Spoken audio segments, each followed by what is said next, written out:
We need to build this. The headset on this is in really rough shape. Now, the thing that's been holding me back on building this for the longest time, I don't know, I think I've had it for, we're getting close to almost a year. I think I got it at the end of cross season last year saying I was going to build it and I was going to build it soon.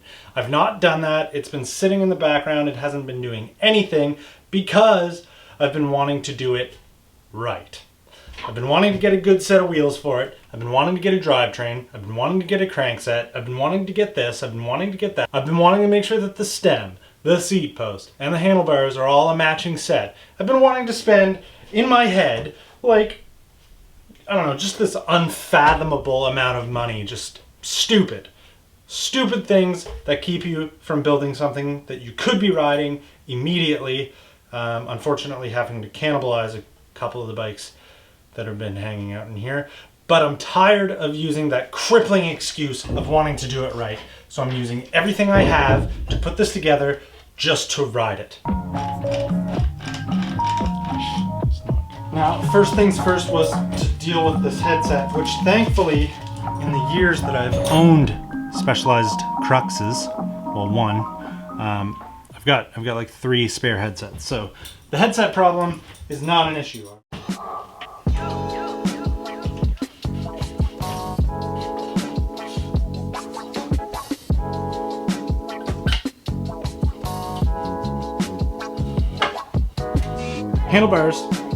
Handlebars are actually from my first road bike that I ever really had. From my old Giant Defy. I did always really love the way these bars felt, but I never really loved that they were Giant branded. So it was until I found the 3T Ergosums that these were kind of the bar that I would put on every bike I had.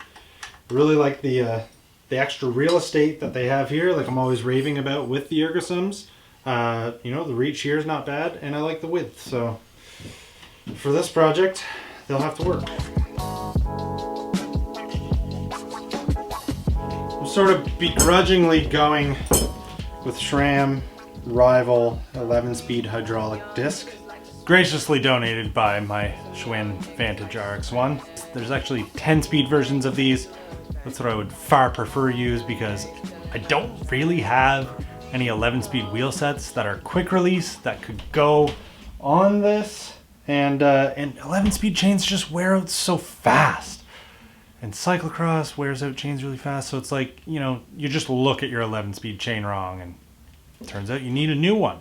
This gets the project going. So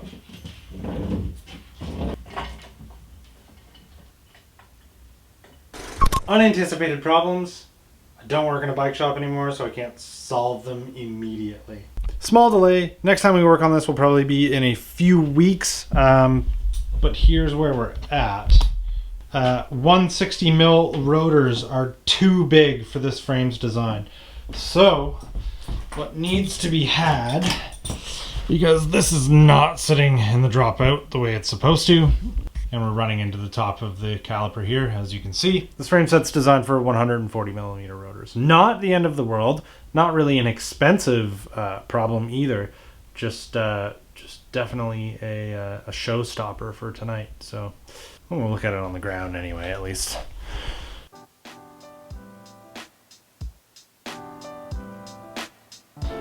Okay, here's where we're at. This is it.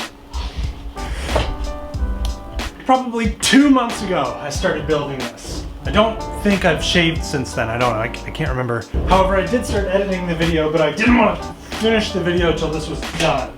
This is where we're at. This thing is designed to work with 140 millimeter brake rotors. If you try and put 160s in it, they won't fit. So I had to get some of those. I don't know why I put it off for so long. It just did. Unfortunately, this thing is BB30, but it has the adapter to put like a Shimano style crank in it, which I have, though it's not like a good crank. It's just the same FSA Gossamer that my black Crux has in it.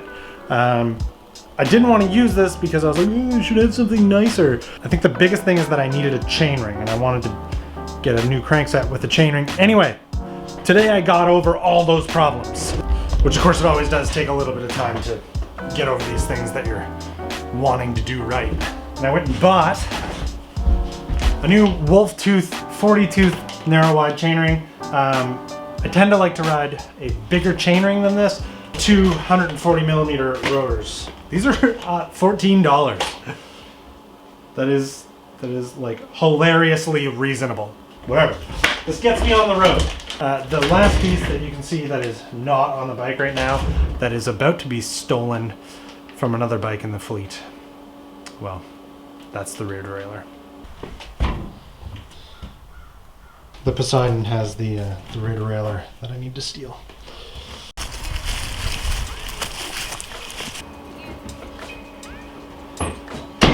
The great part shuffle of 2019 is still taking place. See, in the past few weeks, I have actually sold a couple bikes. I know a few of you saw the post about my original Crux, the black race bike. It was sold to a friend of mine here in the city, which I feel okay about because I still get to see it.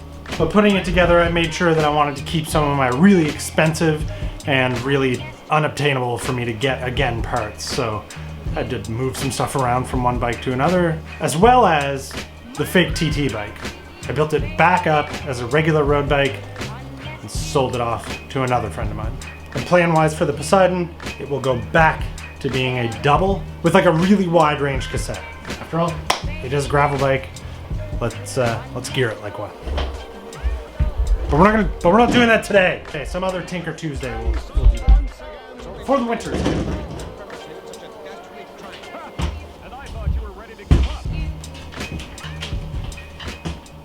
I'd love to consider this bike light, but I can already tell that once all the rest of the heavy ass parts that I'm putting on it are on it, it's not going to be nearly as light anymore.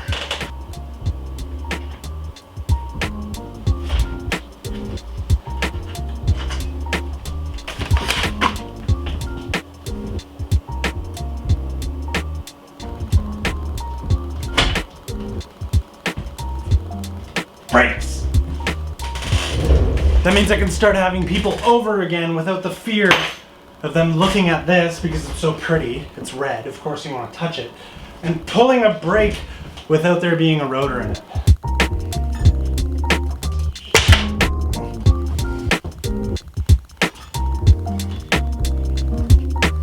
Of course this can't go right. See this insert here? I mean, it literally is that. It's missing. It's not there. There's this little black plastic one that was in there for like a second. As I was tuning the rear derailleur, pulled through. And yeah, there's no cable stop. There's no way to stop the cable. Amazing. The 50-cent part that is keeping this thing from being built and finished and rideable tonight. There is not a lot that I really miss about working at a bike shop, especially working at a bike shop 6 days a week for not much more than minimum wage. But I do severely miss how easy it was to fix problems like this. Little stuff like this was just like, oh, well, I'll just grab it in the stock that we have. Where here, obviously I no longer have that anymore. Anyway, I'm not interested in doing a third part of this video, so I'm going to call it. This is so close to being done, so the next time you see it, it will be done. The next day. Wait, just wait.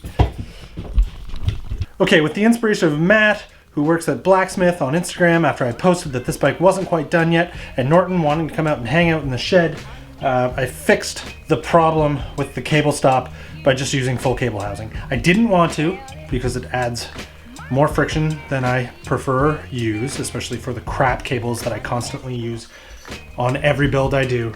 But we're up and running. With grommets that I had here, that fixes the problem that any sort of water could get in. It's a tight seal. Bike shifts. Got some crap, not nice bar tape on there. I'm going to go ride this. It's been a long time coming. Are those the words to that song?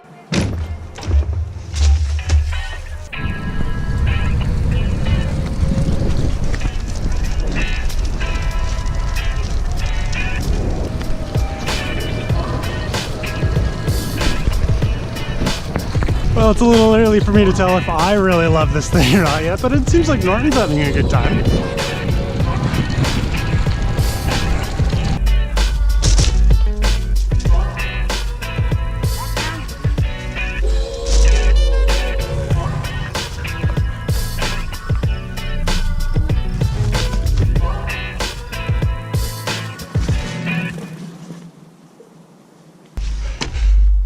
Same testing ground, almost as always, for every bike that I build.